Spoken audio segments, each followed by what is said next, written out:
Եվրոպական քաղաքական համայնքի Կոպենհագենի գագաթնաժողովի ժամանակ երկրներից մեկի ղեկավարը հանդես եկավ զեկույցով այն մասին, որ իրենց երկրում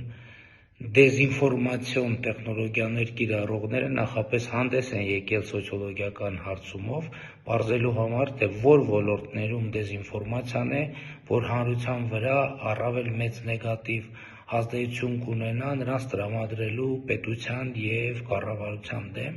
և պարզվել է, որ դրանք 4 ոլորտներն են. առաջինը ազգայնությունը կամ ազգայինությունը, երկրորդը եկեղեցին, երրորդը առողջապահությունը և դրա այլընտրանքային մեթոդները և չորրորդը դավադրությունները։ Ինձ թվում է